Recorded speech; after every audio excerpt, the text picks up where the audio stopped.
నమస్కారం. నేటి సమాచారంకు స్వాగతం.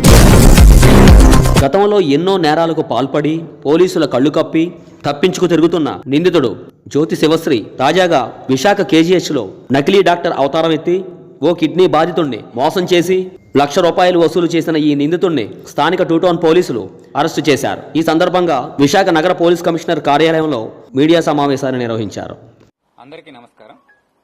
విశాఖపట్నం సిటీ ప్రాంతంలో ఈ సంవత్సరం ఫిబ్రవరి నెలలో ఒక కేసు చాలా కలకలం రేపింది.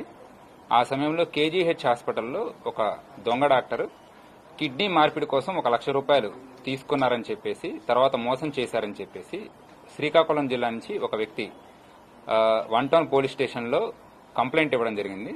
ఇతను దూసి రామ్జీ అని, నరసన్నపేట, శ్రీకాకుళం జిల్లా. అతనికి 5 సంవత్సరాల క్రితం ఒక కొడుకు పుట్టినప్పుడు తనకి కొంచెం కిడ్నీ ప్రాబ్లం ఉందని తెలిసింది. అప్పటి నుంచి కూడా కిమ్స్ హాస్పిటల్లోనూ హైదరాబాద్లోనూ చెక్ చేయించుకుంటూ ఉన్నారు. కిమ్స్ హాస్పిటల్లో లాస్ట్ ఇయర్ చెక్ చేయించుకునేటప్పుడు కిడ్నీ చాలా ప్రాబ్లం ఉంది, ఖచ్చితంగా మార్పిడి చేయాలి అని చెప్పేసి వాళ్ళ ఫాదర్కి ఇంటిమేట్ చేశారు, అబ్బాయి వాళ్ళ ఫాదర్కి. సో వాళ్ళ ఫాదర్ ఇమీడియట్గా ఫిబ్రవరి నెలలో ఒక న్యూస్ పేపర్లో కిడ్నీ మార్పిడి కోసం దాతలు ఎవరైనా వస్తే విరాళం అందించవలసిందిగా న్యూస్ పేపర్లో తెలియజేయడం జరిగింది.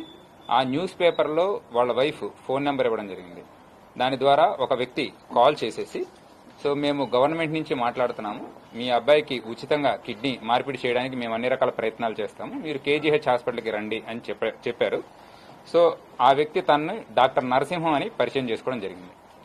ఆ తర్వాత వెనువెంటనే ఎవరైతే ఈ ఫాదర్ ఉన్నారో అతను కేజీహెచ్ హాస్పిటల్ పరిసరాల్లోకి రావడం, మరి ఒక డాక్టర్ పీజీ డాక్టర్ అని చెప్పేసి డాక్టర్ ప్రవీణ్ అనే పేరుతో పరిచయం చేసుకోవడం జరిగింది. అతను వాళ్ళ ఫాదర్ దగ్గరికి వచ్చేసి మొత్తం అంతా రికార్డ్స్ తీసుకొని చూసి సాయంత్రం కల్లా ₹1,00,000 ఏర్పాటు చేసుకోండి, మీ అబ్బాయికి మనం వెంటనే కిడ్నీ మార్పిడి చేయిద్దాం అని చెప్పేశారు. మళ్ళీ వాళ్ళ ఫాదర్ వెళ్లిపోయిన తర్వాత సాయంత్రం ఫోన్ చేసి ఇమీడియట్ గా ₹1,00,000 కనుక తెచ్చినట్లయితే కిడ్నీ వెంటనే మార్పిద్దామని చెప్పేసి కిడ్నీకి సంబంధించి ₹1,00,000 తీసుకొని అక్కడి నుంచి వెళ్లిపోయాడు.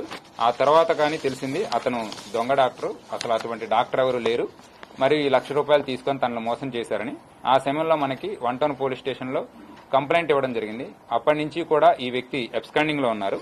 ఆ అక్యూజ్డ్ పేరు ఇమ్మండి జ్యోతి శివశ్రీ. ఇతను నేటివ్ ఆఫ్ కరకట్ట, విజయవాడ. ఇప్పటి వరకు ఇతను 33 ఇటువంటి చీటింగ్, దొంగతనాలు చేయడం జరిగింది. ఇతను మొదటిసారిగా 2004 సంవత్సరంలో బైక్ దొంగతనాలు స్టార్ట్ చేసేసి ఇప్పటి వరకు కూడా అన్ని రకాల మోసాలు చేయడం మొదలుపెట్టాడు. ఇతను చేసే వాటిల్లో ఉదాహరణకి బైకులు ఎక్కడన్నా దొరికితే దొంగతనం చేయడం, షాప్స్ దగ్గరికి వెళ్లేసి మొబైల్స్ కొంటానని చెప్పేసి ఆ మొబైల్ తీసుకుని పేమెంట్స్ చేయకుండా అక్కడి నుంచి వెళ్లిపోవడం, అలానే ఏదైనా సరే ఆన్లైన్ ప్లాట్ఫామ్స్ లో ఫ్లిప్కార్ట్, అమెజాన్ ఇట్లాంటి వాటిల్లో బాగా బిజీ జంక్షన్స్ ఏవైతే ఉన్నాయో అక్కడ అడ్రస్ ఇచ్చి అక్కడ ఖరీదైన వస్తువులు ఆర్డర్ పెట్టేసి అక్కడ ఆర్డర్ తీసుకున్న తర్వాత క్యాష్ ఆన్ డెలివరీ చేస్తారు. చేసినప్పుడు వెంటనే డబ్బు ఇవ్వకుండా అక్కడి నుంచి పారిపోవడం, ఇలానే చాలా రకాల చీటింగ్. ఎవరైనా సరే న్యూస్ పేపర్స్ లో ఏదైనా ఆర్థిక సహాయం కావాలంటే వాళ్ళకి ఫోన్ చేసి వాళ్ళందరినీ చీట్ చేయడం జరుగుతుంది. ఇప్పటి వరకు అతను మొత్తం 33 రకాల కేసుల్లో ఇన్వాల్వ్ అయ్యాడు. మొదటి కేసు 2004లో రాజమండ్రి నార్త్ సీసెస్ పోలీస్ స్టేషన్ లో రిజిస్టర్ అయింది. అండ్ చివరిగా గాజువాక పోలీస్ స్టేషన్ లో 2024లో కేసు రిజిస్టర్ అయింది. సో ఈ సంవత్సరం మొదటి కేసు మన దగ్గర రిజిస్టర్ అయింది. అప్పటి నుంచి కూడా ఇతను పరారీలో ఉన్నాడు.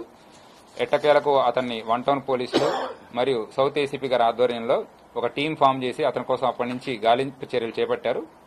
అతన్ని విజయవాడలో అతన్ని అరెస్ట్ చేయడం జరిగింది. అతన్ని ఇప్పుడు రిమాండ్కి పెట్టడానికి తీసుకుని వచ్చారు. Thank you.